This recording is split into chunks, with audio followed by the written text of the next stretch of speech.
Good evening and welcome to the RAD City Council Candidate Forum. 2 years ago, in the uncertainty of COVID, we decided to have a debate. At that time, we felt it would be good to hear from candidates virtually since in person was so fraught. We got such a great response to that one that we decided to do it again. We chose a virtual platform this time for a few reasons.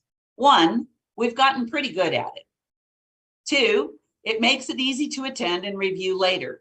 And three, there's a certain amount of accountability that a video on the internet brings. So here we are. Let's jump right in. When Mayor Velker announced on the evening of January 12th that he wouldn't be serving his final term as mayor, it took most people by surprise. When the dust settled, Councilman Bob Doobie and Mayor Pro Tem Janet Depew, were running for mayor. Dan Barrios and Stephen Springs for place 3. Curtis Dorian and G. Scott Waddell had filed for place 1. And just before the deadline, Todd Hunter filed to challenge incumbent Councilman Ken Hutchenrider for place 5. In the weeks since then, it's been a flurry of kickoffs and meet and greets and forums, and tonight we are honored to present all the candidates. We'll start with the uncontested candidates, surprisingly all first-term council members. Councilwoman Jennifer Justice in place 2, Councilman Joe Corcoran in place 4, and Councilman Arifin Shamsul in place 6. They were all elected in 2021, and with their addition to the dais, the council became the most diverse that we've seen in decades, be that age, background, ethnicity, ideology. We are proud of them and appreciate all they brought to the city. The forum tonight will be a debate. The questions came from club members across the city, edited in some cases to combine similar queries or for clarity and conciseness. We'll ask a question to the candidate and they'll have 2 minutes to answer.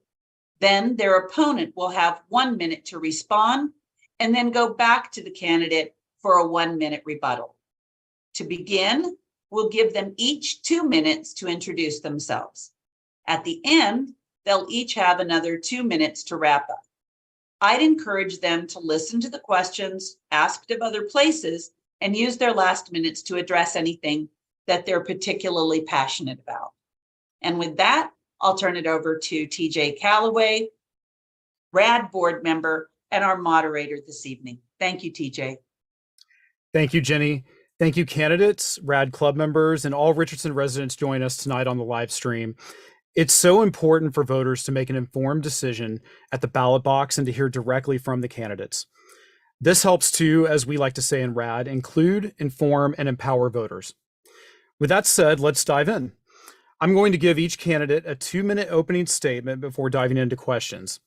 So let's start with mayoral candidate, Mayor Pro Tem, Janet Depew. Janet?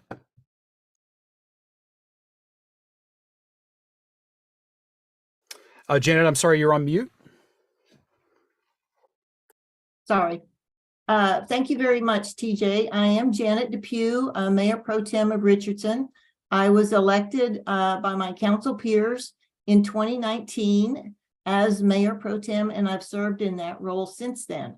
I'm running for mayor because Richardson's reputation is really important to me. I want to ensure that Richardson stays on the positive path that we're on right now, that we continue with the programs that we have right now. It's a very dynamic city, a very important city, very strategically located. And I think we have a lot going for us, and I want to keep that momentum. This is one of the most important elections I think that we've had in many years. With Mayor Velker stepping down, I think there'll be a lot of new council people on sitting on council this time. So, you know, we're losing some knowledge base. I take this role very seriously. I've served as a mayor pro tem for quite a long time. I know what the mayor's role is like, and I take that role very seriously. Integrity and ethics and professionalism are really important to me. And I think that's the mayor's main job is to protect the brand and the reputation of the city. So that's what I would concentrate on. I've been preparing for this role for 20 years.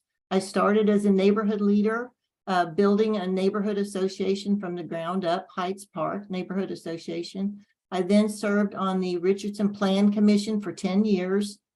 And then I was appointed to then I decided to run for mayor run for council, place 3 in 2019. I did serve on the Plan Commission as vice chair in 2018. So I have a lot of deep experience. Thank you. And that's your time there, Janet. Thank you so much. Thank you. All right. And with that, we are now going to move on to current councilman Bob Doobie. Thank you very much for the opportunity. It's a pleasure to join y'all. I too am running for mayor. I put my name in the hat when our current mayor, Paul, decided to step out. And when he decided to do that, I said I would love to do that. And I announced first, and Janet has since challenged me. So with that challenge, I am here to tell y'all that I'm excited. I have a lot of energy. I believe that I'm the man for the job. My past has prepared me for this. I've been in a leadership position my entire career.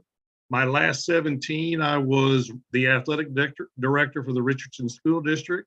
I've held state, regional, and local positions. I've been the president of the Texas High School Athletic Directors Association. I've worked on budgets, million-dollar budgets. I have put together bond projects. I know how to work with adults. I know how to work with children. I know how to work with men, women, all the above. I had a staff of approximately 240 coaches under me, and I had to run hearings. I had to run meetings, many things that have prepared me to be the next mayor.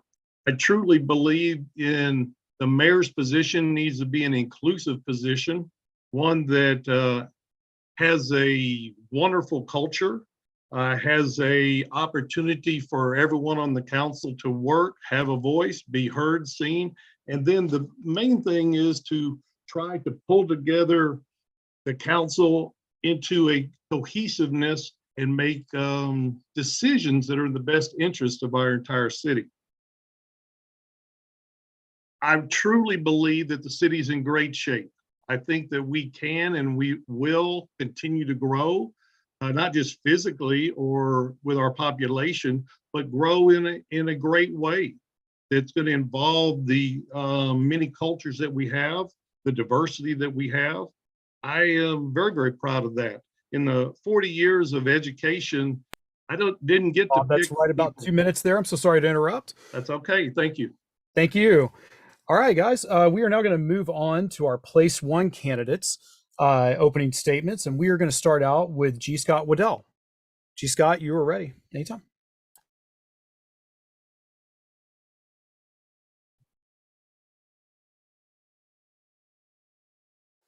I think you're still on mute there, G. Scott.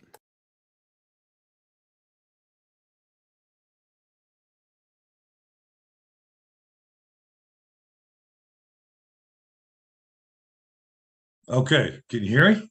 We can. We hear you. Excellent. Okay. Yeah. Hey, my name is G. Scott Waddell. I go by G. Scott.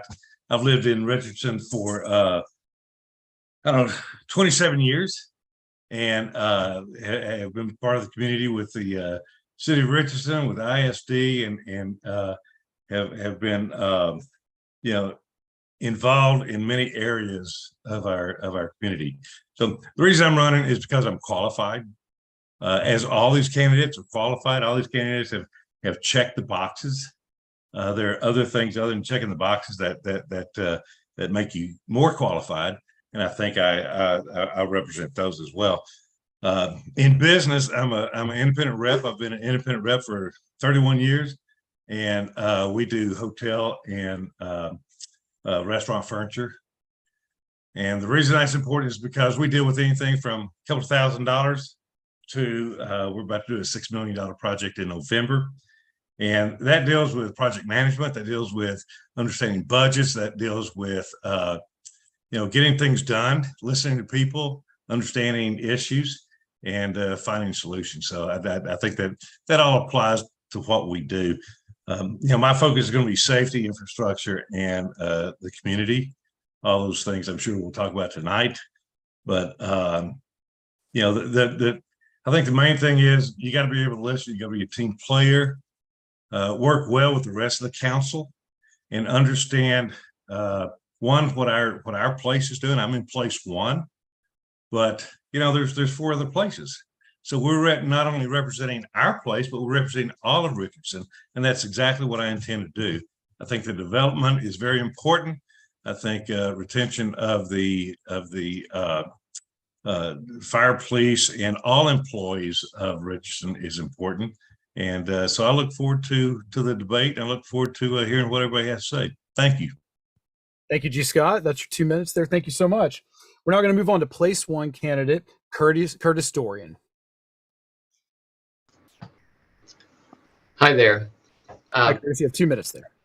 Hi, I'm Curtis Dorian, and I am running for Richardson City Council, place 1. I've lived in place 1 for over 20 years.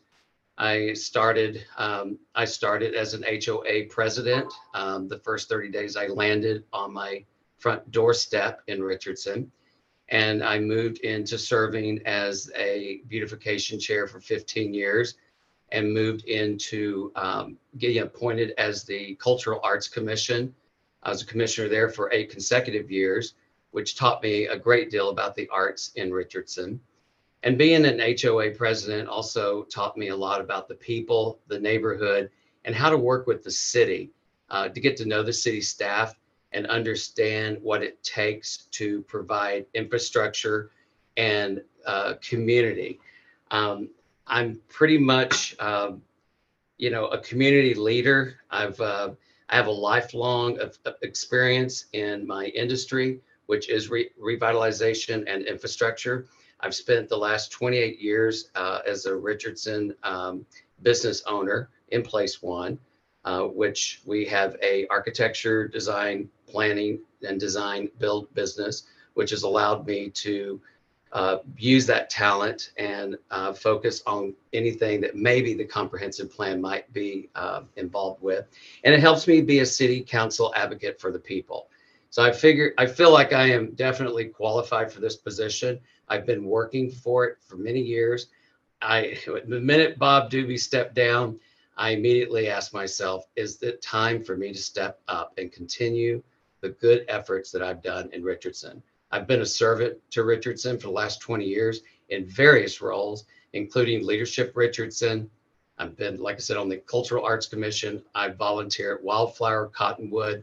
I've done a lot of different things throughout the neighborhoods, and I give back to the community. And That's what right. I want to do, Curtis, wrap it up real quick, please. Thank you. Thank you. I would like to be your next city council, place 1. Great. Thank you so much, Curtis. And moving on to place 2, we're going to be talking to incumbent Councilwoman Jennifer Justice. Ms. Justice, you have 2 minutes. Thank you, TJ, Jenny, Preston, for putting this together tonight.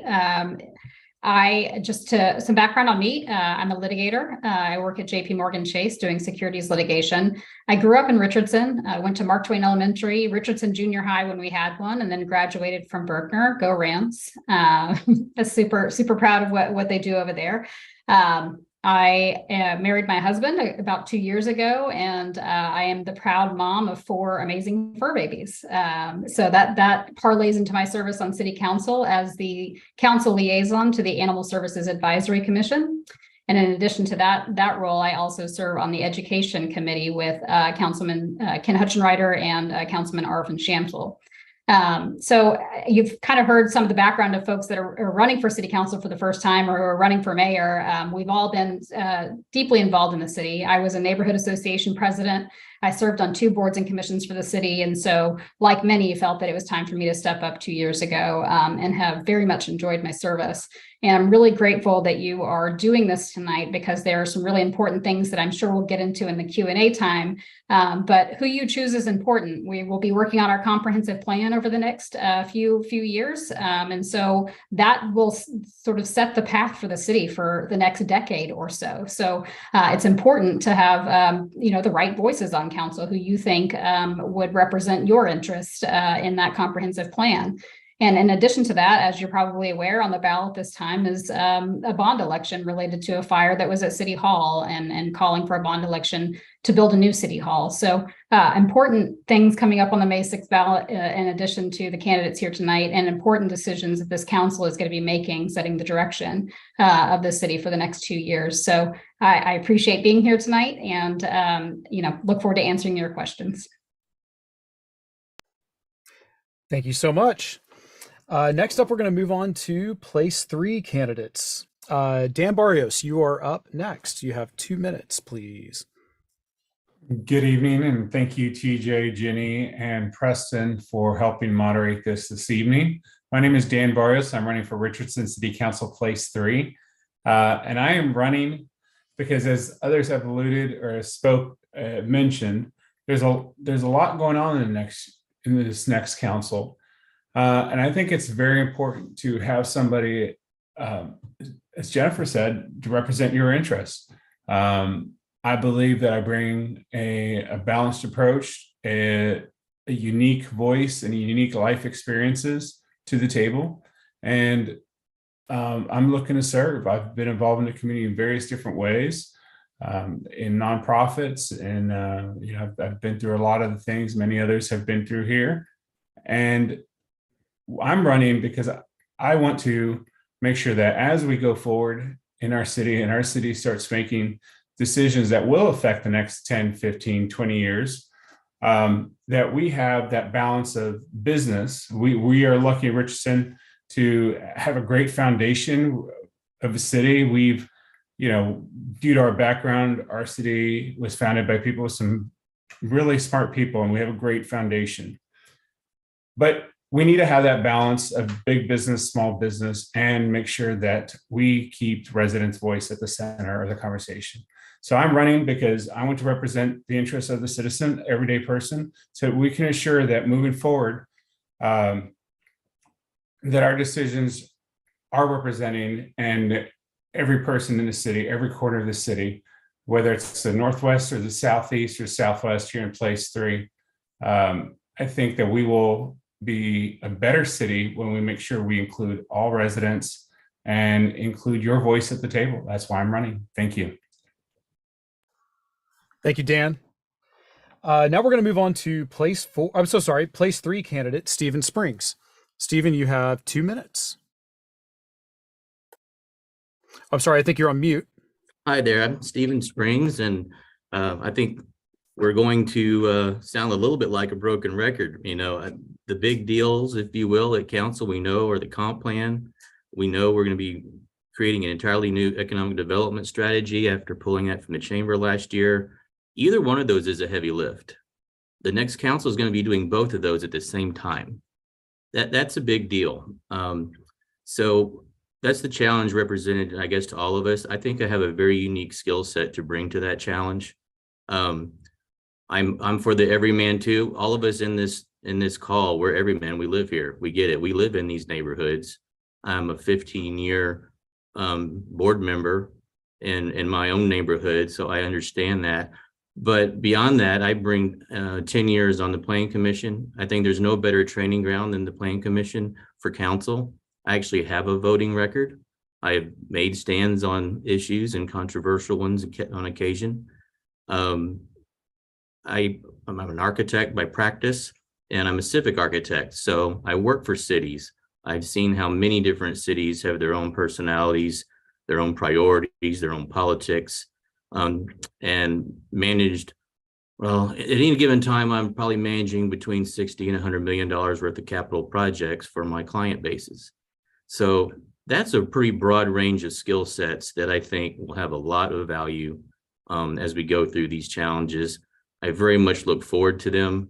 And again, I think my skill set is unique. You're going to have a freshman in places 1 and 3, regardless of how this plays out, right? So I think that I bring to the table probably the shortest learning curve of the freshmen you have to choose from. So with that, I look forward to the conversations, and I ask for your vote in place 3. Thank you very much. Great. Thank you so much, Stephen. And moving on to place 4 candidate and incumbent, Councilman Joe Corcoran. Joe, you have 2 minutes. Hey, awesome. Thank you so much. My name is Joe Corcoran. I'm on the Richardson City Council for place 4. I was elected in 2021. And a little bit about me. I work in compliance for a major bank. I volunteer with United Way, with Rotary Club in several capacities, and I grew up here in Richardson. And I love this city dearly. The diversity, the creeks, the memories, all those things are really special to me. And I understand that the decisions we make on council can feel deeply personal at times because it impacts those memories. One vote, one nod by city council, and suddenly a place you pass by a million times can look completely different.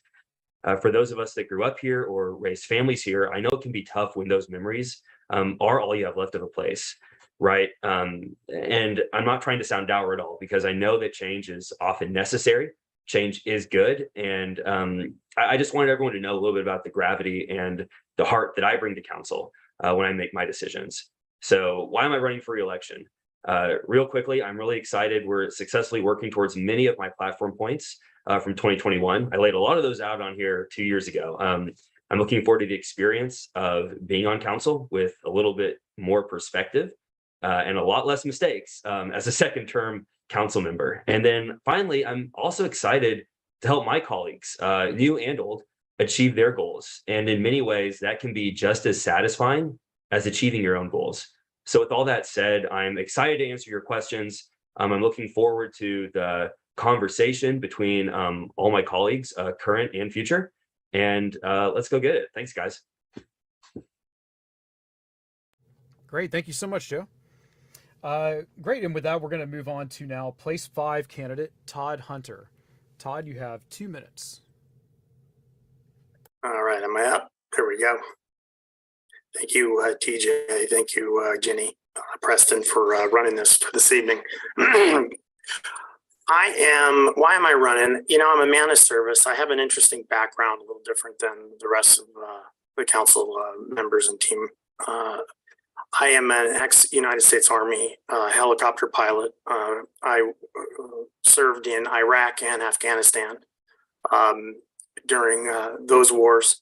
I've lived in approximately 10 different states, from Hawaii to Georgia to North Carolina. Obviously, I've settled here in Texas. This is a vibrant place to live. My wife and I figured that out immediately. We have 4 children.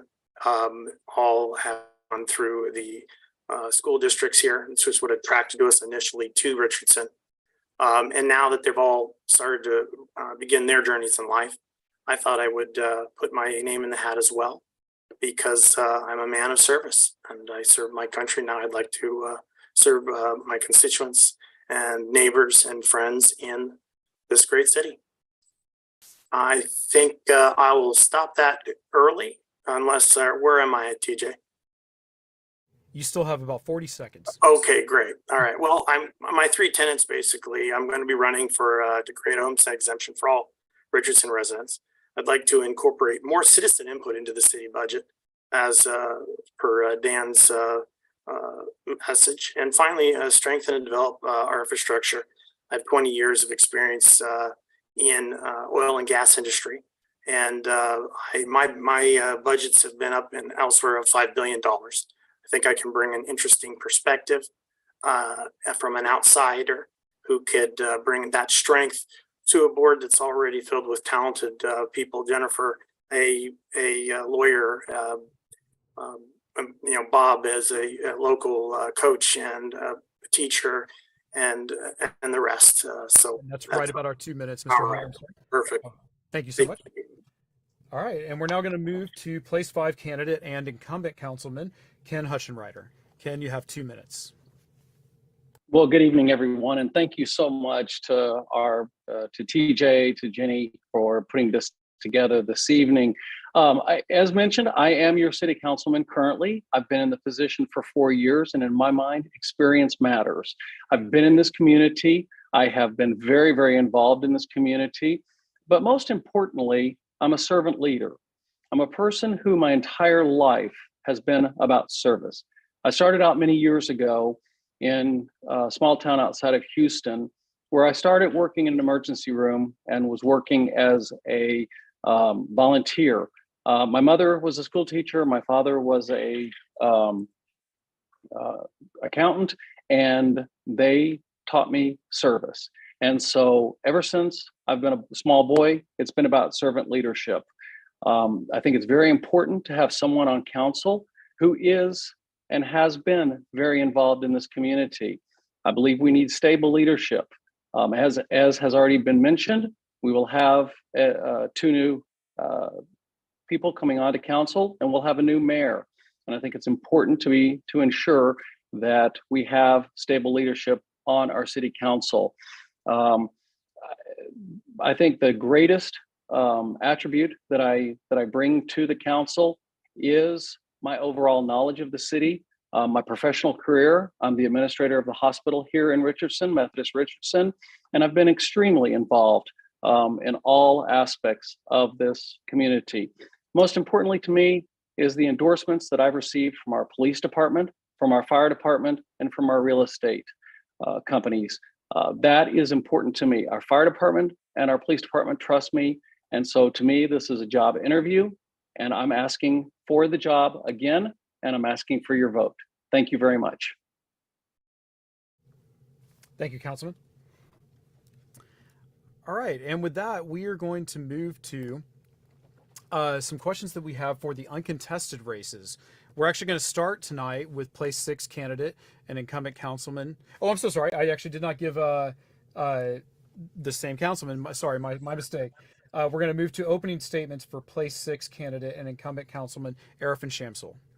Arifin, you have 2 minutes. All right. Good evening.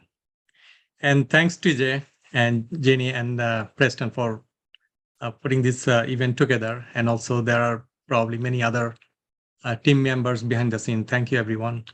Hi, I am Arifin Shamsul. I was elected to the council in 2021. And this year, I am unopposed for re-election. I'm really, really proud of the work that my colleagues and I are doing. This is not always easy work, but it's rewarding work to see new business come to the city, to see people coming together in our community, and the vibrancy of Richardson really alive. My core is to serve people, which is why I love being at events like this, because I get to meet new people and hear new ideas about where you want to see our city go. I'll make it short. Thank you. Thank you so much, Councilman. Great. And from that, we're going to stay with Councilman Shamsul for the first question for our uncontested races.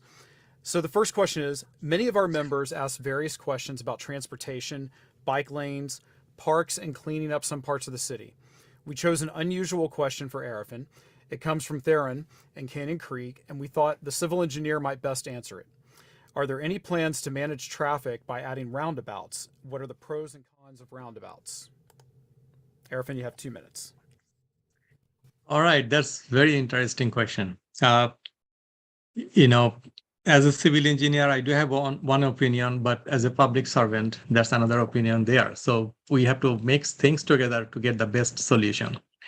Now, so far, I'll give you the answer straight. I don't see any other new plan to add any more roundabouts, but whenever the opportunity comes, I think there would be discussion about it. there are pros and cons definitely out there, but one thing I would say that the most difficult part is getting used to of that things.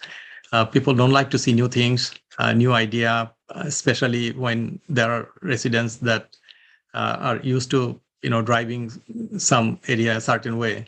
They don't like to see change because this is human nature. Because when you get out from your driveway to go to certain place, you already program your mind that I want to go certain area, certain place, and I know this is what I'm going to expect. So this is that's why that talking about the bike lanes, sometimes some few people, they would complain about the bike lanes, but another group, they would enjoy the bike lanes. And it's a transition. I think moving forward, I think definitely we can look at these things and try to add where these things whenever the opportunity comes. So I'm always open-minded, having any kind of new roundabouts or maybe bike lanes, not just bike lanes that we are creating by putting a lines, making it really a true bike lanes, safe bike lanes. Great. Thank you so much, Councilman. And also, I wanted to make a quick note to our viewers out there who might be seeing a different question on screen. I'm so sorry. We had a last-minute change in the order that we were going to take the questions for the non-contested races due to a scheduling conflict for Councilman Shamshul. So that was why you were seeing something different than what was asked for that question. So, and with that, moving on to place 2 candidate, Councilwoman, Jennifer Justice.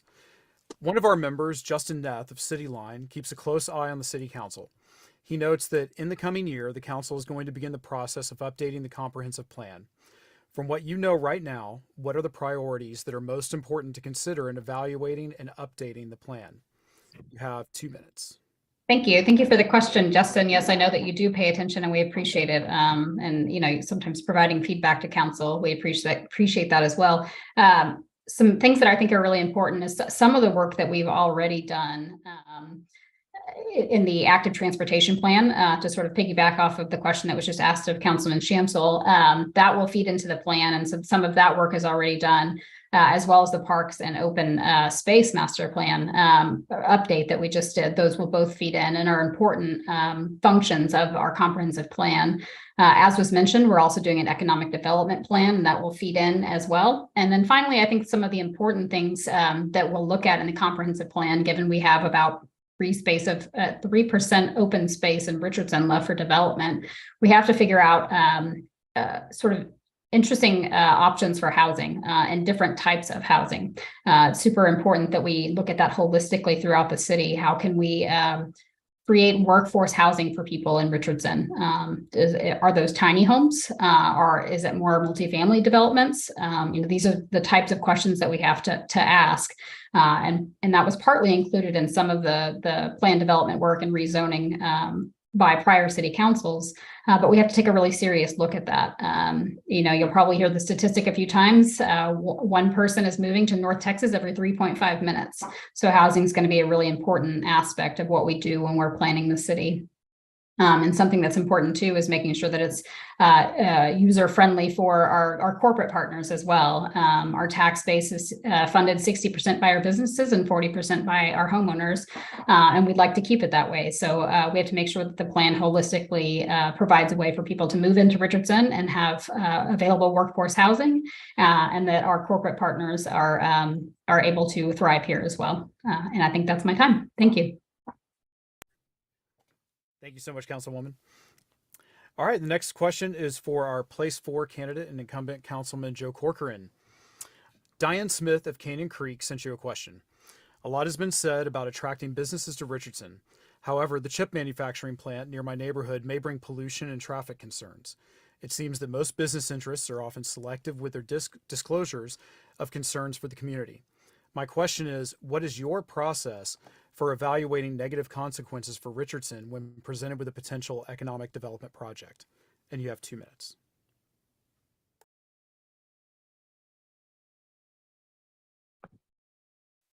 Well, that's a good question. I would say that my personal process, and I think a lot of us on council follow the same thing, is we weigh the pros and the cons. We'll watch what the business presents to the city plan commission, watch the questions that they ask. I like to do a lot of outside research on businesses as well. I know that there was a business that came in recently where I probably spent an hour looking over their Twitter feed. Just it was a small business I'd never heard of, and I wanted to make sure that it was a good partner to the community. Similar to what I said about the plan commission, when I was first elected, there was a Popeyes that was coming in. It was one of our council votes, and I heard in the plan commission that they stated that they would get all their orders taken in an average of 6 seconds. And so I went to Popeyes owned by that same franchisee and monitored the time that those cars went through just to see if they were up to par with what they said they were doing. And so a little bit of observing, a little bit of monitoring on my own end, and of course weighing, the surrounding businesses, surrounding community, and our own capacity as a city to handle what that business brings in. So, for example, with businesses that use a lot of water, like the one just referenced, I would imagine a lot of chip making uses a lot of water, right?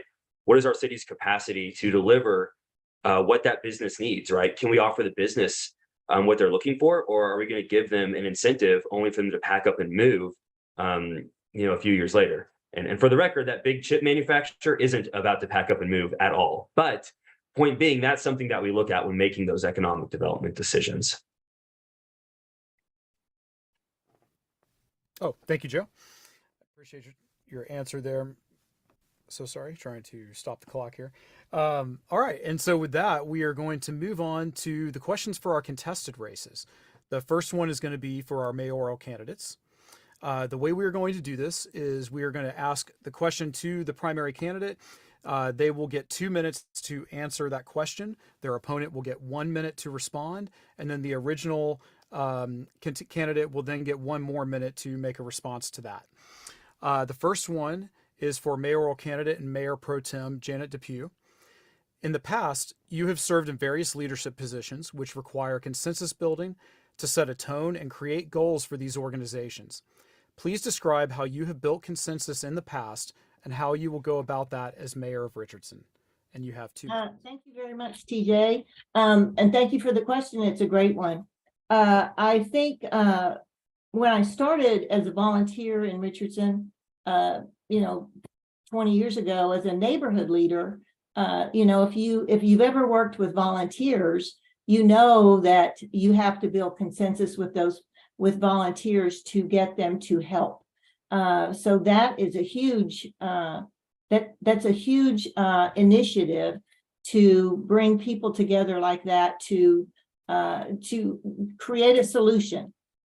So I think the consensus with just working with volunteers in the neighborhood, working with city staff, working with the chamber, and working with city council through all those years has given me a really good base of knowledge to build consensus.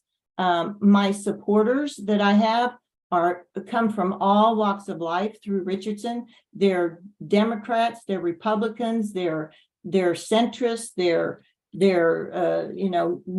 no affiliation with any voting bloc. So I think I have a very diverse group of people that support me, and I think that's really important. I think council work is not political. We're an apolitical body, and we need to remain that way. So consensus building is really important. You need to have the respect of the people you work with, which I am a regional leader. I do serve on several regional committees, and I am a respected regional leader. And I think I take that very seriously, and I think it's very important. And I see no reason to stop doing that. But I think if you look at the people who support me, the people who have endorsed me, both this time and the first time I ran, All right, that just you'll a second, see please, my to wrap it up. base is diverse. Thank you. Thank you.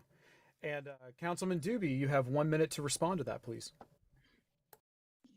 Yes, I'm happy to respond to that. I believe that as the mayor, you have to build the consensus, but I think you do that by listening and learning what people are saying and gaining a true understanding of all the facts of the situation that you're dealing with. How have I done that in the past? Well, I can tell you that probably one of my largest accomplishments was to help the city. I was asked to chair the Charter Review Commission for the city. That was a 9-month ordeal. And we were able to, there were about 20 people in that meeting every single meeting night. And we were able to pull together facts. We were able to adjust, move, and gain a consensus. So I've proven that I can do that. Thank you. Great. Thank you so much, Councilman. And Mayor Pro Tem Depew, would you like to respond to that? You have 1 minute. No, I think I'm good. I think, I stated my case. I think, I think it speaks for itself. I think if you just look at my list of endorsements and my supporters, you'll see that I have been able to build consensus throughout my tenure on council and before that. Thank you. Great. Thank you so much for that.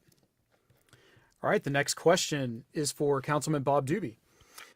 When we asked our members for questions for this forum, the greatest number of questions were about diversity.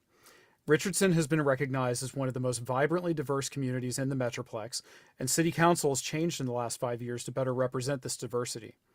Last year, Mayor Velker announced a limited blue ribbon committee on diversity and inclusion, but left it to the future council to decide what to do with the recommendations they came up with.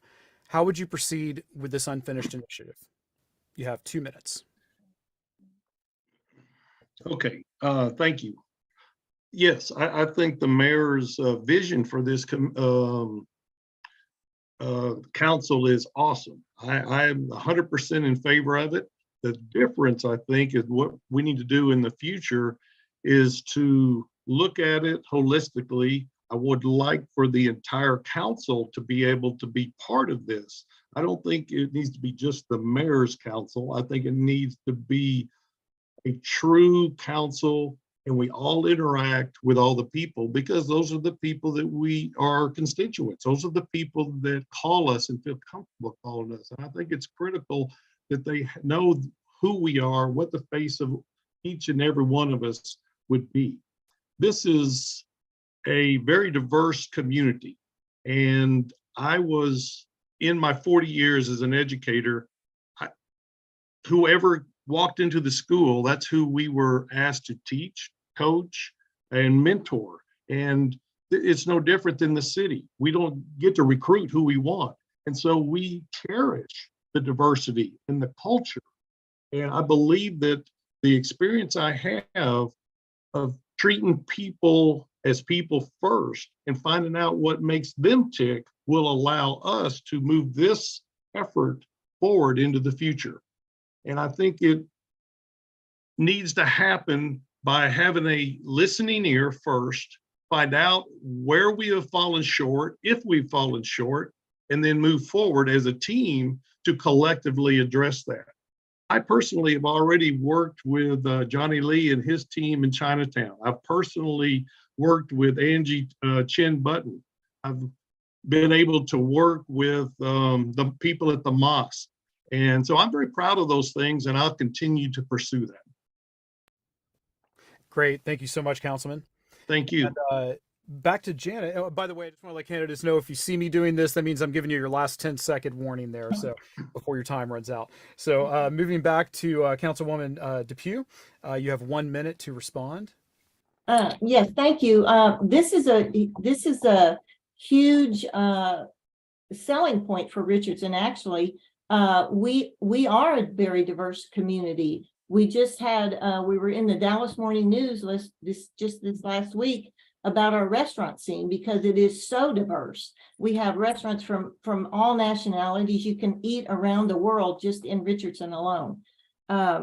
We had culture in the core. last year, which we'll have again. It was a fantastically attended event and a very important one because it showcases all of the nationalities that do live here in Richardson.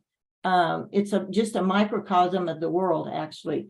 And then we also had the program at the Eisman, the Diversity Inclusion event. That's twice now we've had that, which has been very popular, covering many different aspects of inclusion from all walks of life, even including police and fire. So I think That's time those, there, Ms. Depew. I'm sorry. oh, is that my Yeah, time? that was 1 minute. Oh, okay. Thank you. Thank you. Sorry. And going back to Councilman Doobie, if you'd like to respond to Councilwoman Depew's, you have 1 minute. Sorry, I was muted. Okay. I believe everything she said was accurate. That's not that was not a problem. I agree with it, but I would say that as we move forward, we will continue to accentuate the things that we're talking about. One example, for example, is I've worked with Chinatown in trying to get the wayfinding to get people there. The next step that I would do is try to add, say, signage, street signs that denote possibly Beltline, and then also say it in Chinese or another language. Have an opportunity to mix some of those things together as we look at trying to emphasize and let people know that their culture is honored and their culture is an integral part of what we're doing. And I think we can do that through signage as we continue to wayfind. Thank you. Great. Thank you so much, Councilman. You bet. And this next question, it actually goes out to both of you. So both of you will get 2 minutes on this one. You were both supported by previous mayors. How will you differentiate your leadership in the challenges and opportunities of the next 2 years from theirs? Let's start with Janet Depew, please. So repeat that question. How will we what now? You cut out. Sure. Yeah. Sorry about that. Yes. How will you differentiate your leadership in the challenges and opportunities of the next 2 years from the previous mayors? Okay.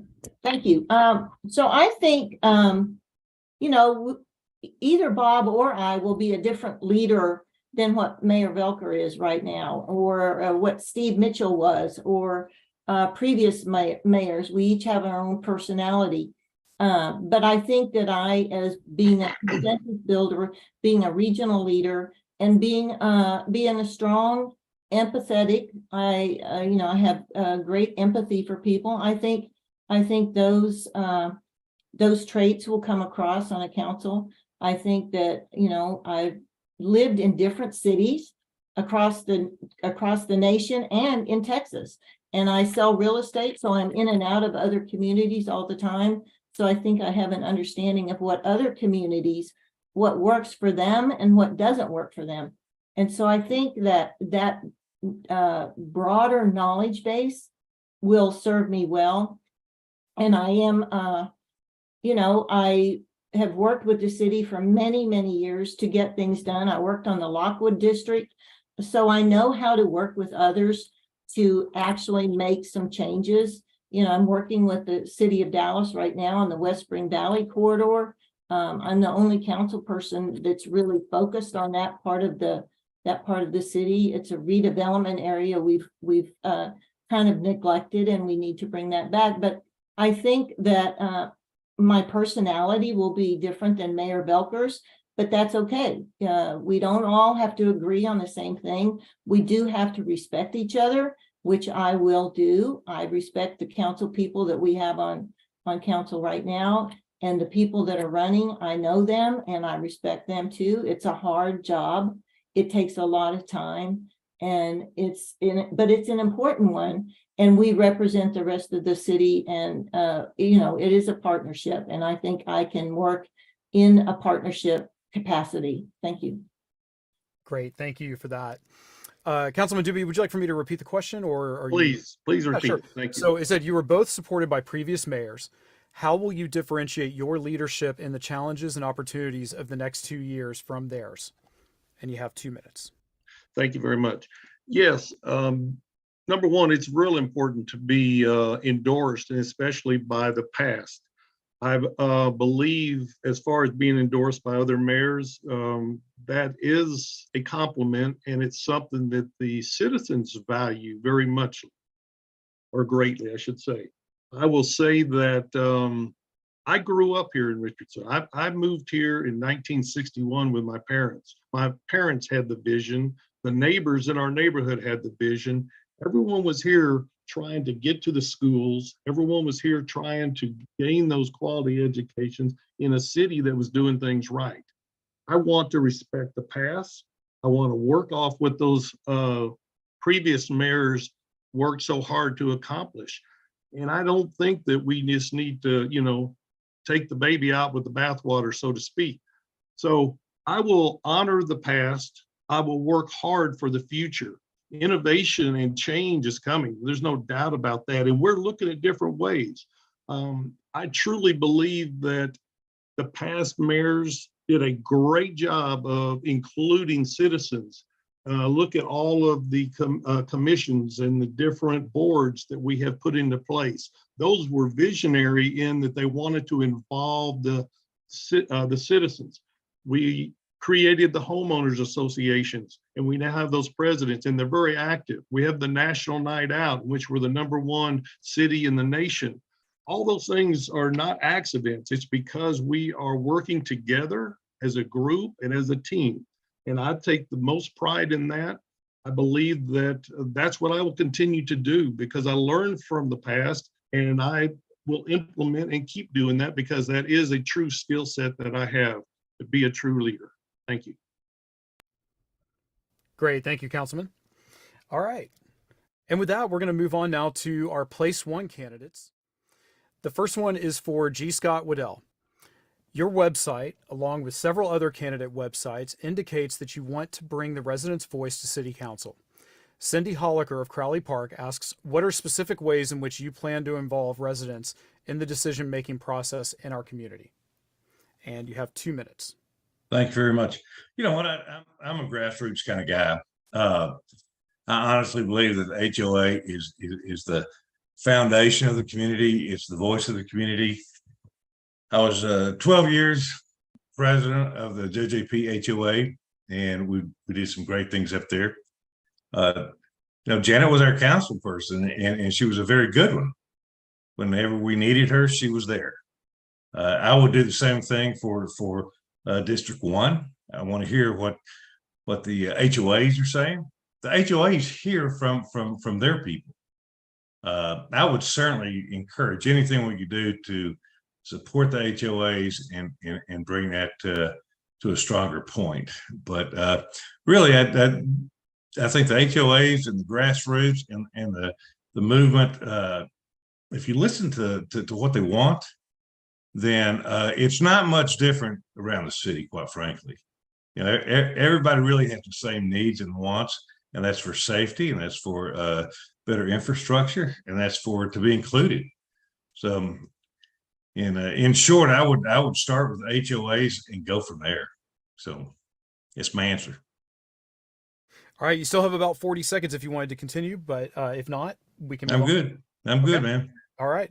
Thank you for your answer.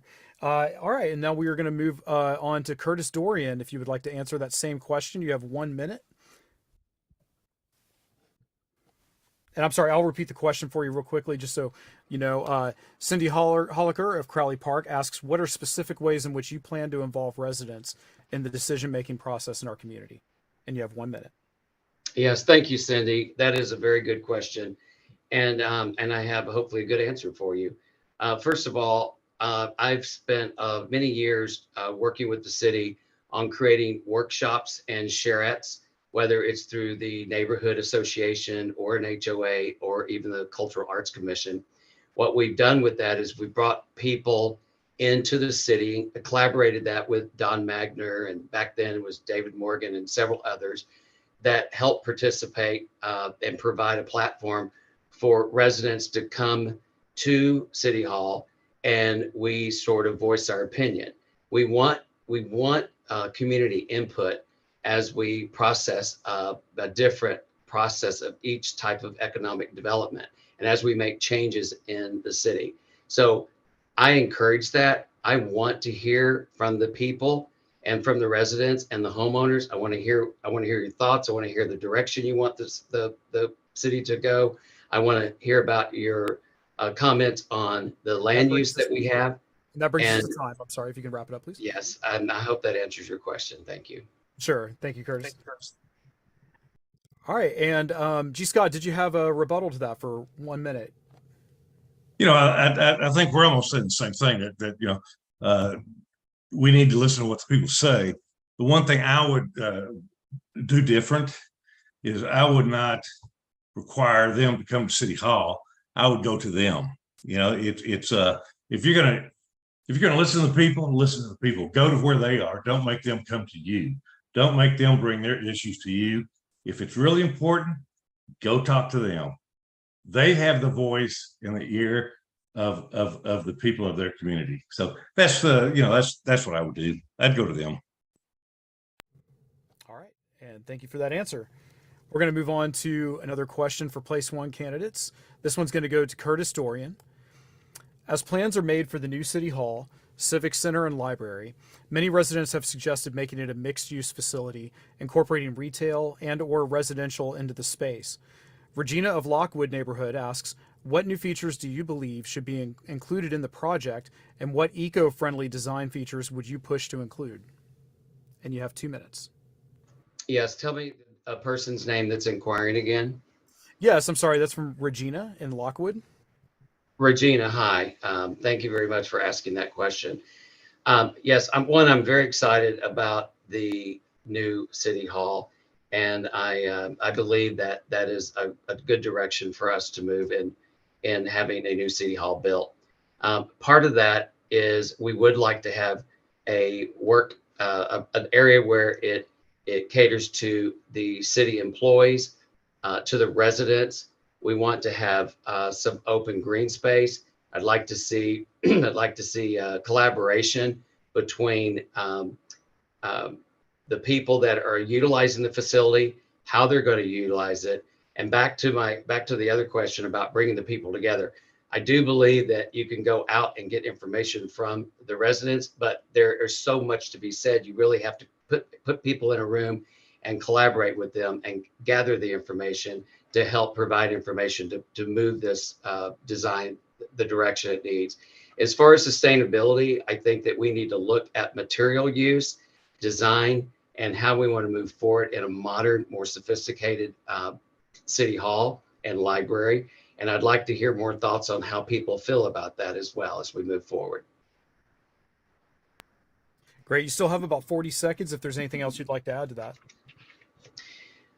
Right now, all I'm asking is that if please support the bond election. I think it's beneficial to the city. The city is moving forward, and we are progressive, and we want to keep it progressive. So I look forward to working with you. If you want to meet one-on-one, or you want to give me a call and talk more detail about this, I'd love to take your information and apply it when I'm on City Council. Great. Thank you so much, Mr. Dorian. And G. Scott, did you have a 1 minute response to that? Anything? Yeah, I do. I think a multi-use is fantastic. I'd be very interested in looking at solar and what solar could, if that's feasible. If there's, everybody's concerned about energy these days, and I don't know that that's an answer, but I think it's certainly a conversation that should be had. What can solar play in this new City Hall? And I'm all for gardens, and I don't know if it's restaurants or a truck park or something to bring the people in and use that space as something more than just the City Hall, but something that is inclusive for all the citizens. But so thank you. All right, thank you. Mr. Dorian, you have 1 minute to respond to that if you have anything to add. Sorry, I was on mute. Yes, I do think it's important to bring the people together. And one of the things I love about Richardson is that we have green space. every time there's planning involved, we always consider putting together an area where there is green space to bring people together. We don't want to live in a city where it's clustered of concrete buildings. We want to have activity centers. We want to have venues that we can create outdoor entertainment, programs, picnics, whatever we want that we can incorporate. And I think that is a perfect amount of space and a perfect location to incorporate those facilities. And by utilizing any green materials, we'll work with whatever architectural firm that's hired. We'll work with them on the cutting edge materials. Even though I'm in that business and I do know a lot of those materials myself, I want to be able to collaborate with the professional team that's hired to eventually draw the plans up and look at and work with them directly and try to find the best material use for energy efficiency. Great. Thank you so much. Thank you. Appreciate your answers on that. And now we're going to move on to our place 3 candidates. The first question is for Dan Barrios. Natalie from the Berkner Park neighborhood says that studies have shown neighborhoods with a lack of resources like healthcare, fresh food, and social services, etc., are more likely to be victims of gun violence. What steps will you take as a city council member to introduce or expand these resources to our neighborhoods? And you have 2 minutes. Absolutely. Thank you, Natalie, for your question. We do have one great resource. Well, we have a lot of great resources here in Richardson, one being Network and the wonderful work they do. I know there are a lot of places of worship of many different faiths here in Richardson that also do great work in the community. I happen to be a member of one here in Richardson, the First United Methodist Church, and I know we've been involved over the years with Network and with other organizations and within our own work, within our own Methodist church and within our own building to help meet some of the needs of our neighbors and those of need. Look, as somebody who grew up understanding what need was, I grew up in Section 8 housing. I grew up to a single mother working 2-3 jobs who went back, got her GED after ended up being single when I was 5, and who raised me and my sister. I understand those needs. I also understand the hand up it can be and the difference it'll make. And I understand the difference that I am lucky to live in a city like Richardson in a not great neighborhood and raising my son in a neighborhood that he doesn't have to experience the things I experienced growing up. I think I learned very early on, those of us who have the ability have a responsibility. I think working with our local churches, our local mosques, synagogues, our local houses of faith, and working with organizations like Network, we have a lot of opportunity. So my ear is always open. My heart is open to serve. That's one of the reasons I jumped into this. And I think we're doing a good job, but also as we continue to grow and as our needs change in the community, we need to keep our ear to the ground and our connections with those organizations so that we can change as the needs change. So I'm completely open to working with you, Natalie, with any other residents and with the city and our local organizations to create positive change and change lives of our residents. Thank you. Great. Thank you so much, Mr. Barrios. Next, we're going to get a response from Stephen Springs on that. You have 1 minute. Thank you. Would you mind repeating the question once more? I want to make sure I'm clear on it. Absolutely. Yeah. It says, Natalie from the Berkner Park neighborhood says that studies have shown neighborhoods with a lack of resources like healthcare, fresh food, and social services, etc., are more likely to be victims of gun violence. What steps will you take as a city council member to introduce or expand these resources to our neighborhoods? Okay. Thank you. Yeah, I can't say that I disagree with anything at all that Dan said. I mean, the first word that popped into my head on the initial question, and then again when you repeated it for me, was Network. I mean, what a fabulous institution we have with Network. And it's not just, of course, Richardson, it's Dallas County, but they're tremendous. And I was also involved with some work with CareCorps in my church earlier in my upbringing, if you will, and food pantries. So I guess to answer as best I can think of with the comment about gun violence, and that's all very topical. It seems like every week that's in the news again. As a city, we're pretty limited on what we can do there, right? I mean, we're constrained by federal and state regulation. But the good thing is we're regularly rated as among one of the safest cities around. And I'm a big fan of what our police department has done by bringing mental health resources into communities. And their statistics and what they presented at council just very recently were Mr. Spinks, I'm sorry, hugely we're at commendable. time. If you could please wrap that up quickly. Oh, thank you. Oh, thank you. And Mr. Barrios, you have 1 minute to respond to that. I don't have anything to respond directly to what Stephen mentioned. I mean, we obviously have some agreement in that. Many people know in 2019 I ran, and one thing that I took great pride in the 2019 race was the amount of doors I knocked. I knocked on thousands of doors. This campaign, and again, it was one of the most humbling experiences of my life, and that's why I'm here again 4 years later. But I personally am knocking on hundreds of doors. And one thing that not just my unique life experiences have given me, but I see how decisions impact lives at different levels. I think that's an important distinction and an important thing that I bring to the table. So as you consider that, and as you consider specifically this issue, I think that's an important thing. Is that I understand by my personal experience, but I also understand by the amount of people I've talked to, the impacts that it has. Great. Thank you, Mr. Barrios. The next question is for place 3 candidate, Stephen Springs. Putting together a couple of questions from Bill in Woods of Spring Creek and Deb of Estates North, we come up with this question for you. What opportunities do you see for City Council to establish a formal liaison between the city and the many diverse communities in Richardson, in particular, the LGBTQ community, as well as communities of race and religion?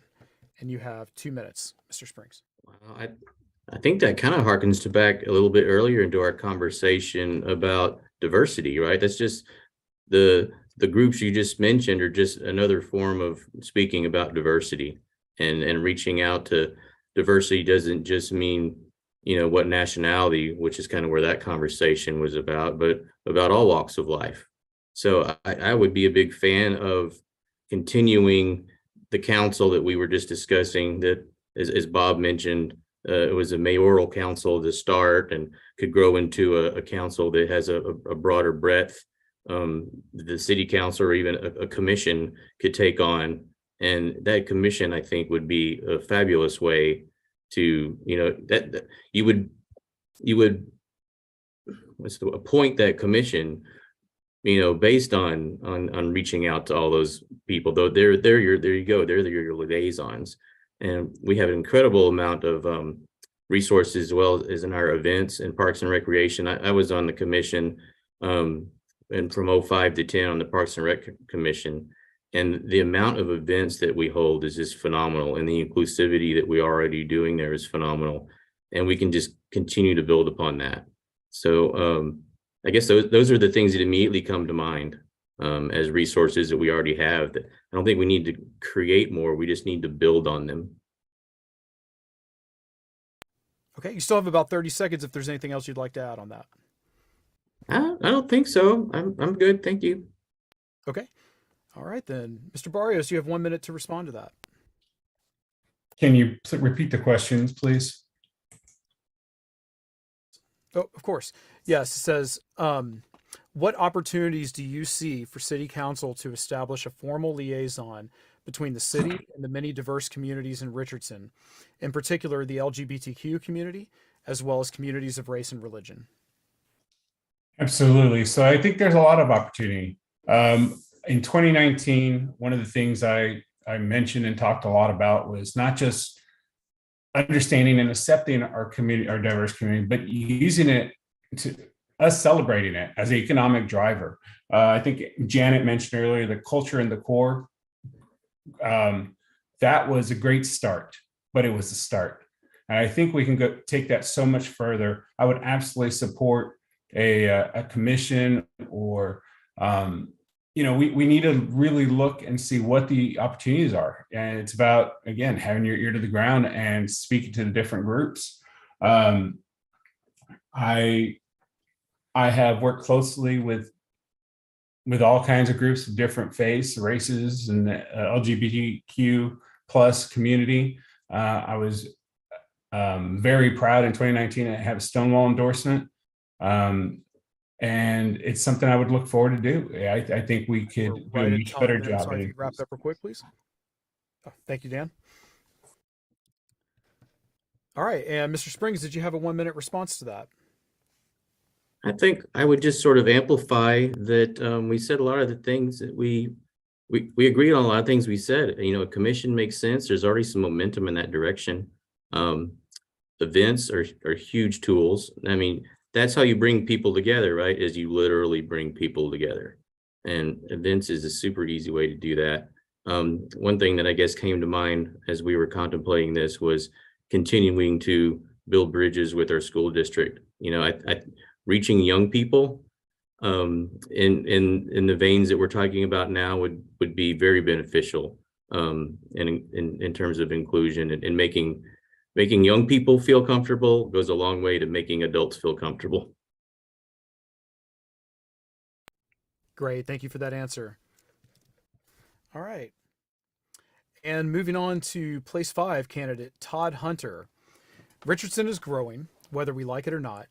Tony Strohmeyer of Greenwood Hills asks, how you would evaluate new development and land use in terms of their environmental impact, not only on the immediate neighborhood, but also on the larger ecosystem, be it upstream or downwind, for example. And you have 2 minutes, Mr. Hunter. TJ was the gentleman that asked that question. His name was Tony Strohmeyer. Tony. All right. Tony, my background is in infrastructure. It is transportation, procurement. I've worked from the airlines all the way through to oil and gas per se. I have had a immense amount of experience working with different types of energies. I served on the Air Transport Association's council in Washington, D.C., and one of the things that we were looking at were alternative fuels. In this case, it was alternative fuels for aircraft engine. I would say that we will just need to have a collaboratively lead a strategic direction of Richardson. And I think the best way to do that would be transparently through transparency. I think if we could get more community, and I agreed with Scott Waddell, G. Scott, that we need to come there and get all of your feedback as well. A lot of these things are getting done behind the scenes. And it's one of the main reasons that I decided I wanted to become part of City Council. I want this to be the people's team. I want this to be we. And you know, I'm concerned that we've gotten too secretive, and you know, I'm a man of professional and high ethics and transparency views.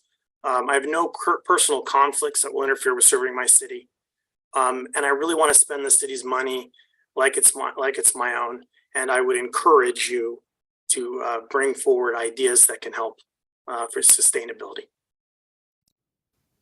Great, thank you for that.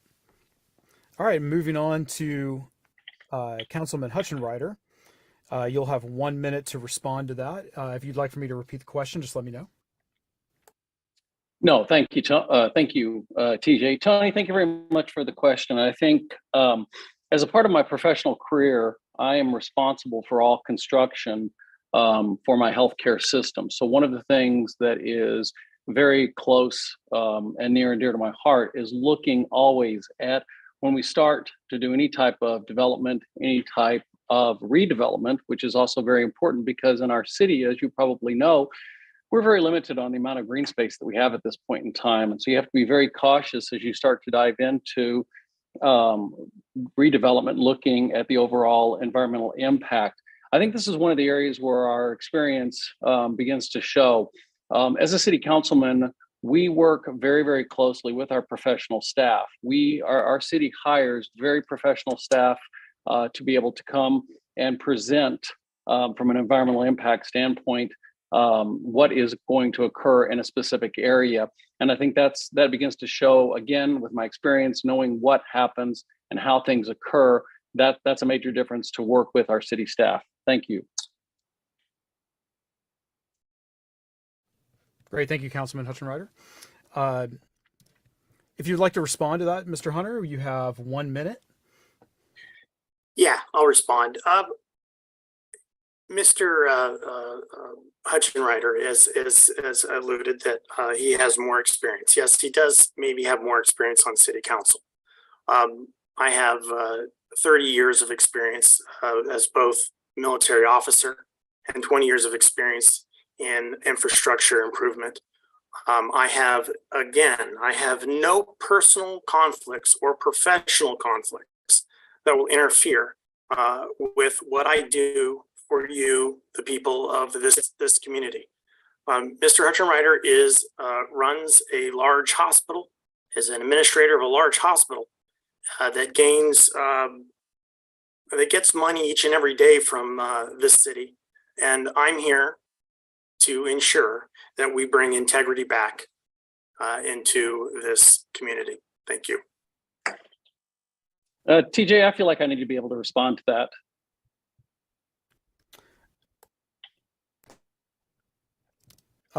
Mr. Hutchinwriter, I'm so sorry, but we are trying to stick to the format of the 2 minute, 1 minute, 1 minute. I'm sorry, sir. Sir, but that was a personal attack and an assertion, and I think there needs to be clarity on that, sir. I don't think anyone else has gone to a personal attack this evening, and I feel like that I need to be able to respond to that, please, sir. Okay, I will give you 30 seconds, and then we will move on to the next question. Great.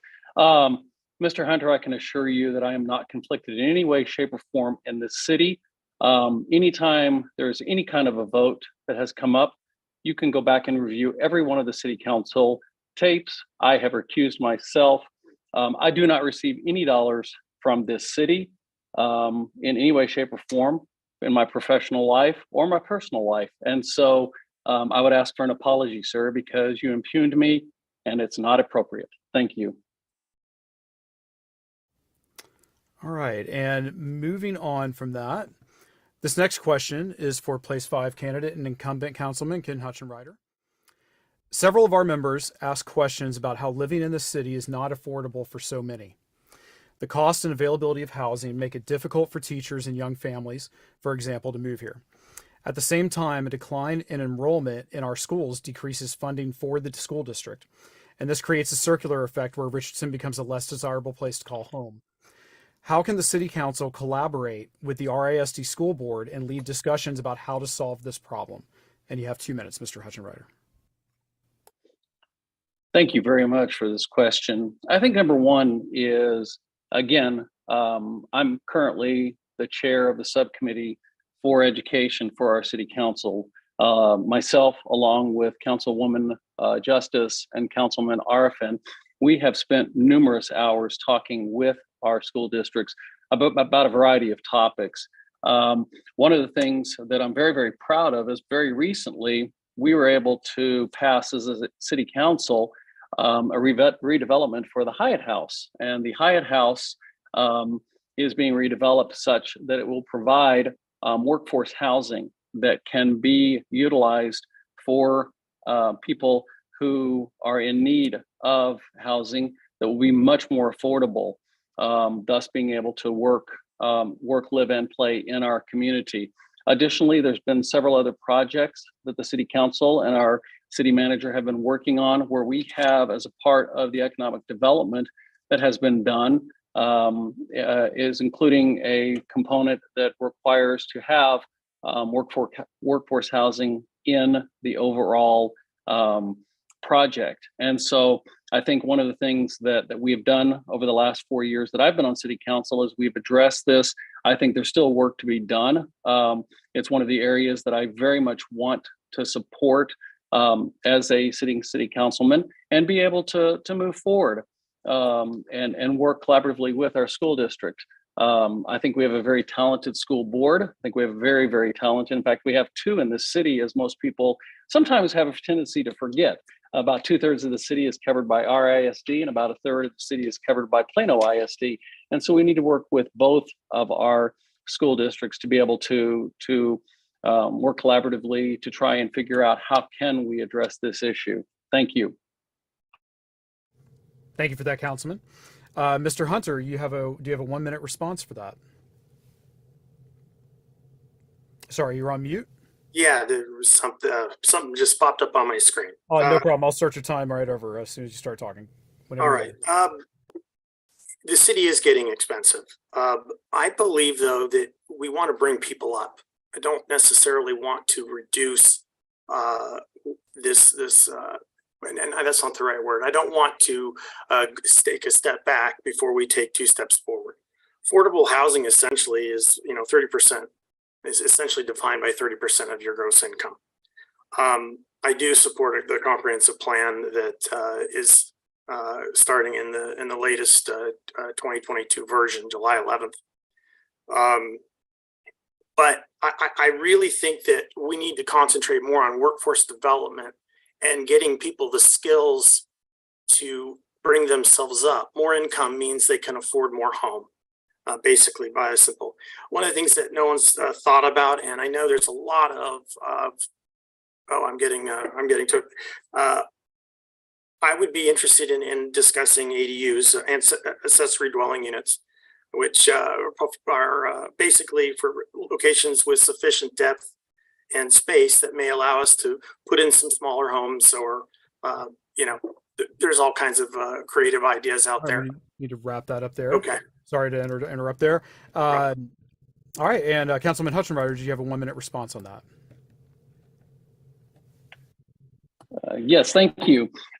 Again, I think this is where experience really matters. As a city council member, we have passed rezoning. Most recently, when we went in and did the IQ district, when we've looked at overall core areas, we have very much rewritten the books on zoning, such that developers can come in and create workforce housing to be able to support all of our citizens. I think that I think it's certainly admirable if you want to try to work with people to try and quote unquote move them up. But I think it's more important to work collaboratively with the citizens that are here right now, working very strongly in our community every single day. And that's what I have done, and that's what our city council has done over the 4 years that I've been on it, is to work for those citizens that are here, that have issues today. And I commit that we will continue to do that, or at least I will continue to do that over the next 2 years if you reelect me. Thank you. Great. Thank you, Councilman. All right. Well, that was our last question for all of the candidates. So now we are going to turn to closing statements by the candidates. Each candidate will have 2 minutes to give a closing statement or to address any one of the previous questions that was asked if you choose to do so. We're going to start at the top of the ticket there with mayoral candidates. Mayor Pro Tem Janet Depew, you have 2 minutes for your closing statement. Thank you. Can you see me? Can you hear me? Yes, we can. Okay. So I do in closing, I do have the qualifications required of a mayoralship. I plan to lead the city with integrity, with ethics, with professionalism. It's very important for us as a city, but it's also important for us as a regional city. And let me get that out of my way. There, got something in there. Okay, as a regional community, it's because we are very well respected within the region, and we have to work with those other communities for transportation, for all those other things that bind us together, for trails, for park systems, for DART, for all the roadways that we have around us. And it's important that we have that regional voice. And I do have that, and I am a respected leader among that group of people. I've built a neighborhood association. I've been a successful plan commissioner. I have been a successful mayor pro tem. I have filled in where mayor couldn't do it or wasn't able to. I understand what's expected of a mayor. I think that I will lead the city respectfully and professionally, and always with the residents in mind. We all represent all of Richardson, and we know the whole story of each case. I do want to talk a little bit about my initiatives on the West Spring Valley corridor to assist the people that live along there with housing. I am also working with a builder on some infill cottage type housing. I think that housing options are important for us. And I think that DART is a big player for us. DART costs us a lot of money. And Mr. Pugh, if you could please wrap it up quickly, please. I'm sorry, that's our 2 minutes. Okay, thank you. Thank you so much for all this. It's been great. Thank you. Thank you. Appreciate that. Councilman Bob Doobie, we would like to hear 2 minutes from you, please, for any closing statements you have. Yes, thank you very much. I think tonight's been a wonderful night, and I think we've heard from all the candidates very well. I can honestly tell you that the future mayorship is critical, that we have a leader that believes in the staff, believes in their people, and that is 100% what I do. I definitely have morals. My moral compass guides me every single day. I have ethics. I've proven that through my years of hard work. I will address one thing that Mr. Pugh keeps talking about, and that is the Spring Valley section. You know, years ago, Mayor Slagle and Bill Keffler and John Murphy and some of those council members, they would have lunch once a month with the couple of council members from Dallas to work on that area. And it just hasn't happened yet. And that goes back a long way. I'm not saying that we're giving up on it. And I respect the fact that Janet has been working down there to try to help that. But that is a tricky little situation. And so I believe that collectively we can continue to work on that, and we will continue to work on that. I don't think she has a special spot that if she's not the mayor, that will go away, because that's been years and years in the working. The other thing, as far as the regional experience, I think I bring the state level, I bring regional level, I bring city level. In every position I've been in, I've been the chairman, or I've run the committee, or I've been out working with those people. And I think it's important to represent all of our citizens and represent our staff, who is very, very active on a state and regional level. And so between our staff and my connections, I think we will hit the ground running and will be very, very solid and very instrumental in this region. And that brings, thank you, Mr. Doobie. That brings us to time. Thank you so much. Moving on next to place 1 candidates. G. Scott Waddell, you have 2 minutes for your closing statements. Thank you. Yeah, the great thing is, I mean, with all the candidates, you got some great choices. They're your choices. So make sure that you do your research. Don't let some group tell you what the vote for this guy. Do your choice, do your research, because we're all good candidates. We all have passion for this city. So I think that's foremost. I think that's what we need to do, is you do your homework and we'll do our job. Okay. You know what? One reason I'm qualified for this is because we've all done the leadership Richardson. We've all done this. The programs that the city provides, we've all done that, and we've enjoyed it. We've excelled and we've added to the value of the city and the value of ourselves. Some of the things I've done, being on the YMCA board, being on the chairman of the board, and being volunteer of the year. I didn't get volunteer of the year for the YMCA because I joined the board. I got volunteer of the year because I brought things to the community. I brought a $60,000 program to the RISD through the YMCA. I initiated that through the CEO of the YMCA and through the superintendent. And we created a program that is now at 3 different schools. And that cost the RISD absolutely nothing.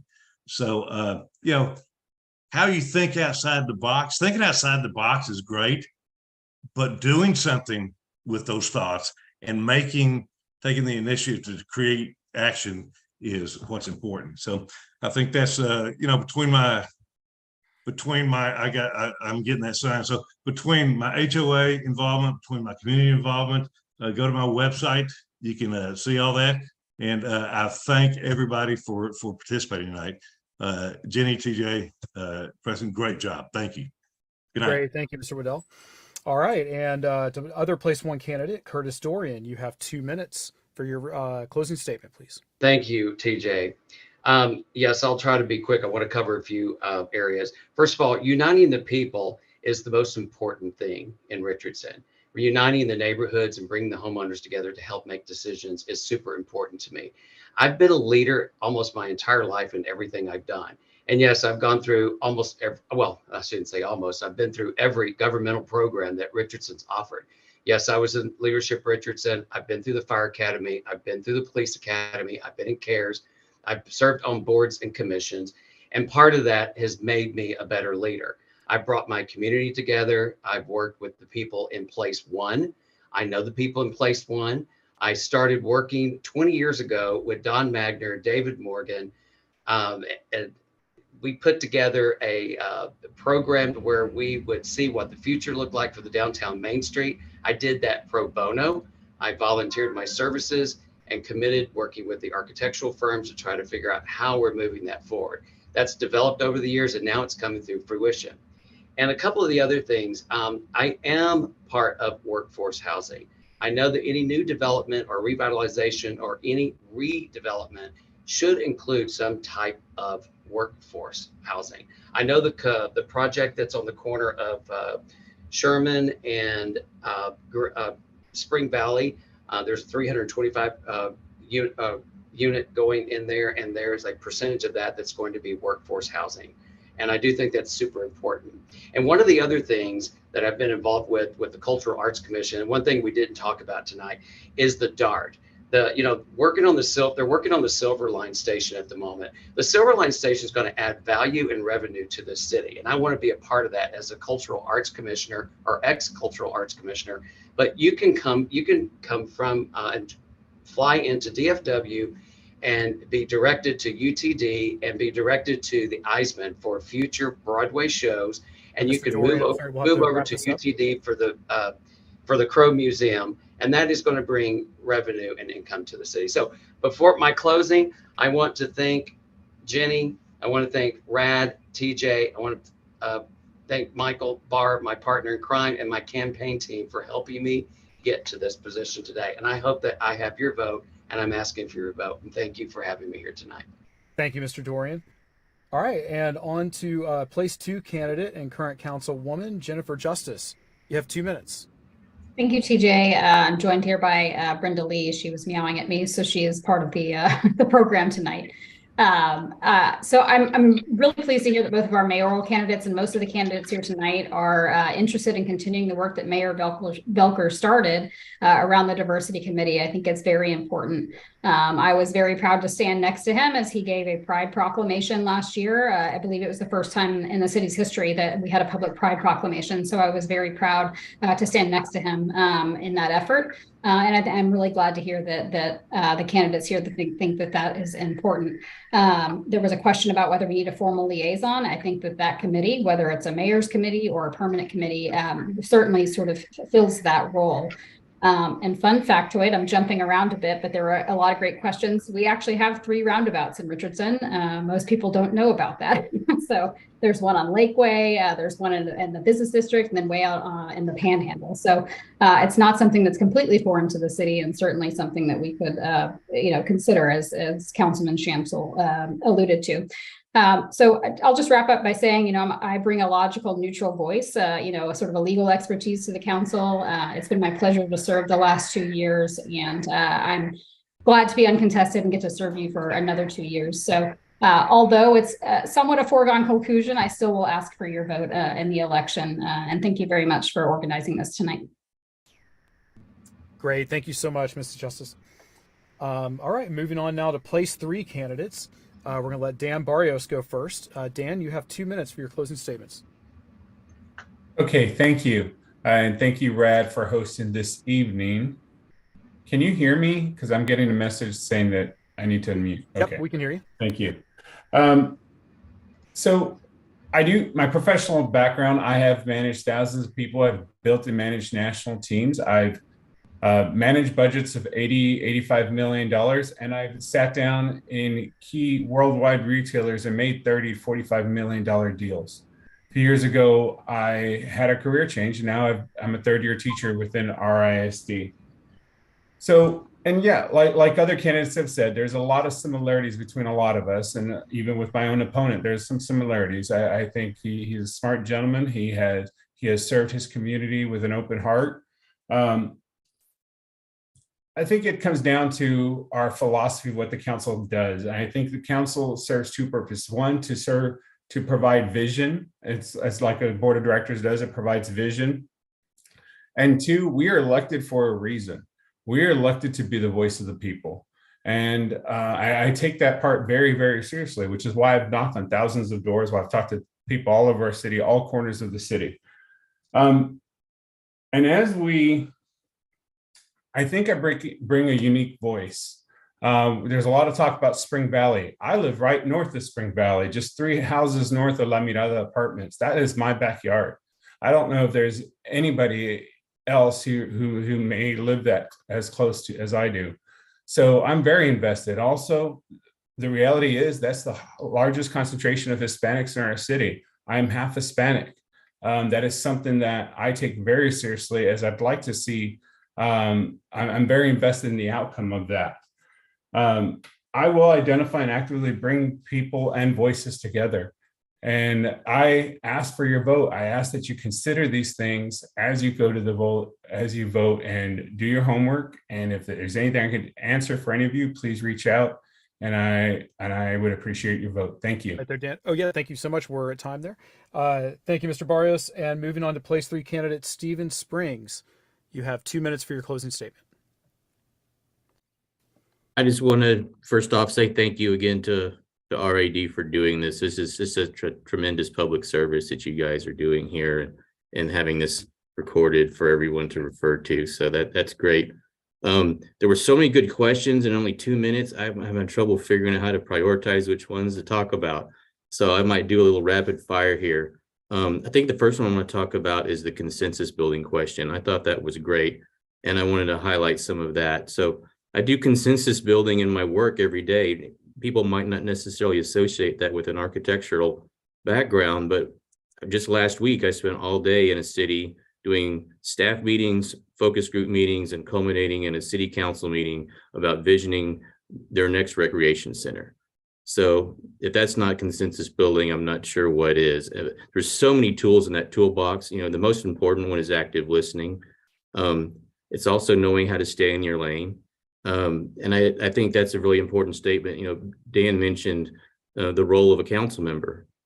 It's absolutely knowing what your lane is and staying in that lane. And I can definitely do that. I present to councils, I present to commissions. I've been on a commission and heard the pitches. I understand land use, I think, really well. I think that's hugely important. We've talked a lot about the comp plan. Some of the issues that we need to consider in the comp plan are, of course, infill development and redevelopment and market strategies. And what are the new market conditions? You know, it's hugely significant. I mean, the previous comp plan predated, obviously, the pandemic, but also predated a lot of other things. You know, it predated basically the collapse of local retail thanks to Amazon.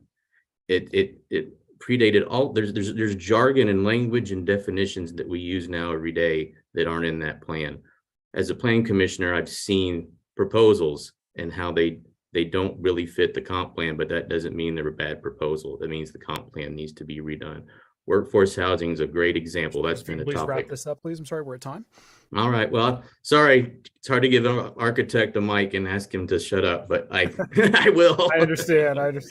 Thank you. QR code. Thank you so much. All right, now we're going to move on to place 4 candidate and incumbent Councilman Joe Corcoran. Mr. Corcoran, hey, thank you. Yeah, real quick, ADUs. I'm so excited that this is something we're talking about.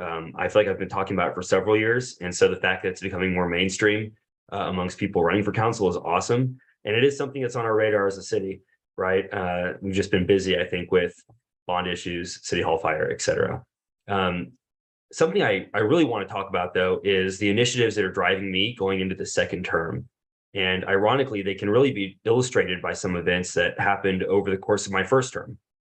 So when I was first elected, right at the beginning, at the outset, several people came to me asking for rent assistance. And, they were going to be kicked out of their homes, or their apartments. They'd never been on their own before. And as a good councilman, I coordinated the triage for that, right? I got them food. I got their utility bills paid. I got them on a schedule. We got them that rent assistance that kept them in. And I felt pretty good about myself by the end of it, right? I said, if nothing else, on the next 2 years, I've accomplished this.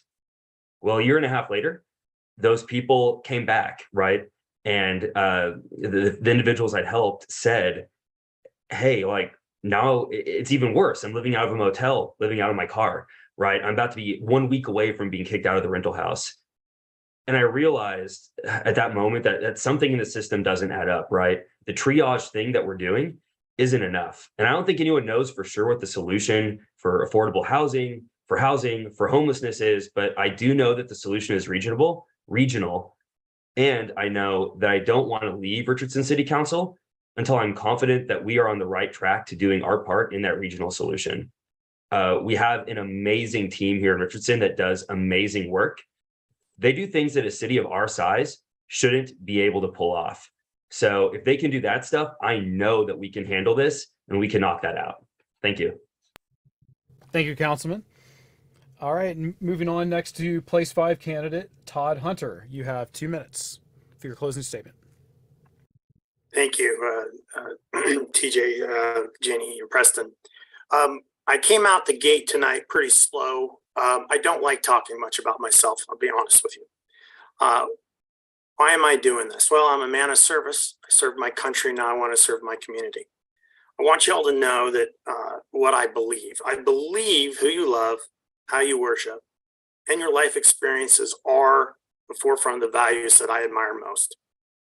I think some of you probably remember Richardson Strong, the campaign where the blue signs during the pandemic. And basically what that was a call to action to remind all of us that our diversity does indeed make us stronger. I work in a Fortune 500 company with people from all likes, all experiences. I'm just lucky enough to have worked my butt off for my 4 children and my beautiful wife. And my professional experience in infrastructure improvement, procurement, transportation, operations, and finance makes me the right person for place 5. I will support our city Richardson Council, city managers and resources on the resources that they would need, okay?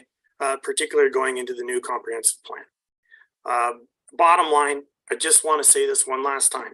The city does not pay my company any money for services, incentives, projects large and small, whether perceived or real. I have no conflicts that would preclude me from making any decisions on the city's needs before my professional, personal goals. I will not have to recuse myself. Thank you.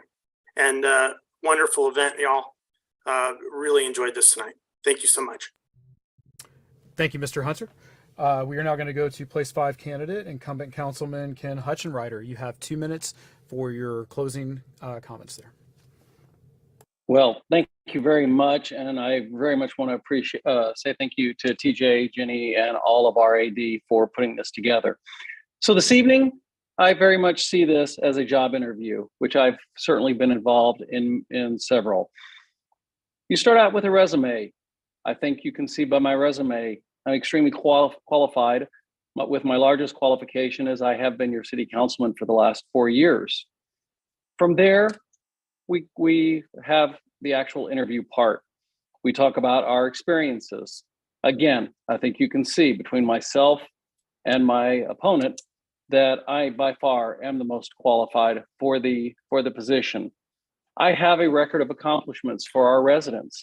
I've worked with our fellow council members that are here tonight to put more investment into fixing our roads, lowering our tax rate, and prioritizing things that embrace our residents and improve the quality of life. No matter what, we're getting 2 new voices on council. I bring a perspective that understands the efforts that made over the last couple of years to make our city a better place. I'm ready to work with them and improve on those efforts and keep delivering for you, our residents. Please remember, potholes don't get fixed by personal attacks. Extremism does not achieve results for residents. I'm firmly committed to collaboration and respect.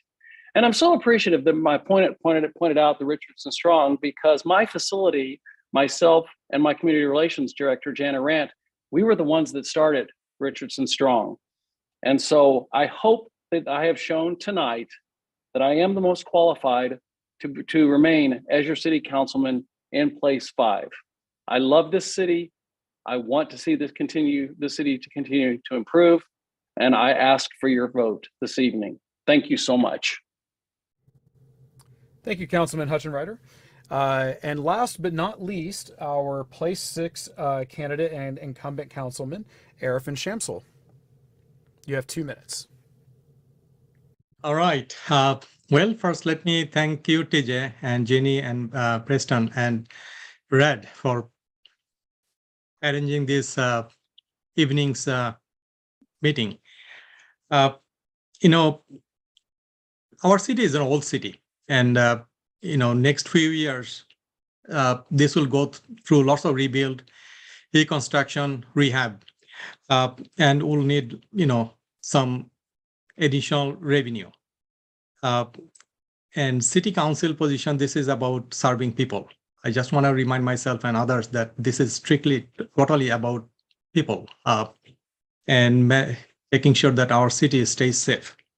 So there are a few important things happening now. You know, those all has been said, but I'll say those things again.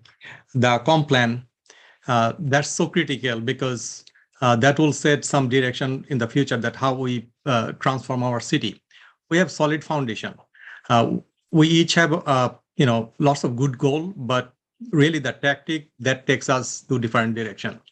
So we need to be, you know, focus and give feedback to comp plan as it goes through, you know, to develop. So that will bring, you know, talking about accessory housing or smaller housing or affordable housing. This is going to all tied up together, and it would be easy to deliver something, you know, that our community need. Spring Valley, you know, West Spring Valley projects. We heard that a lot. You know, this has been decades old plan. So these need to move forward. So whatever is happening, you know, at least I can see that, you know, we have not seen much progress. It's a tricky position and needs a, you know, long-term commitment. So I'll be focusing on that also moving forward next 2 years on that. And also the infrastructure. We talk about infrastructure, something that we need to have a clear vision. We don't have that yet. City Hall staff, they have some clear vision, but I really like to see that our, you know, residents, they also see that how that's going to be managed next 20 years. And I'm So sorry to cut you short there, but we are right at time. So if you want to finish your sentence there. All right, I'll just say that, you know, even though I'm running unopposed, I humbly ask for your vote. And I'm very positive and very excited about, you know, future of Richardson. Thank you. Great. Thank you so much, Councilman. And I also want to give a quick thank you to Justin and Terrence in the chat for their engagement tonight throughout this. Again, thank you to all the candidates for joining us tonight. We appreciate your time and dedication to our city. I'm going to turn it back over to Richardson Area Democrats Club President, Jenny Laughlin.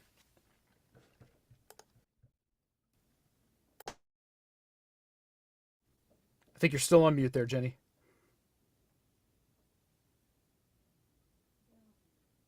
I'm so sorry. I think I'm back on now. There we go. We're good. All right. Thank you, TJ. And thank you again, council members, for your service. RAD Club members, thank you. You've made this possible. I'd like to give a big shout out to RAD board member Preston Osborne for running the live stream. I think he did a great job. Jumped through all the technical hoops it takes to make something like this happen. We appreciate the candidates for coming and joining us tonight, giving us this whole evening. They've agreed to join us at 4 Bullets tomorrow night for happy hour, as well as at Staycation on the 22nd. Please come and meet them in person. Tomorrow night, we also get to hear from the city manager, Don Magner, who will give us details about the bond issue that will be on the ballot and answer any questions you have about it. That'll be a really good opportunity for us to talk to him.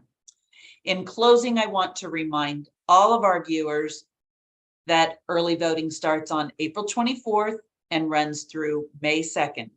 Election Day is Saturday, May 6th. Thank you all for coming and happy voting.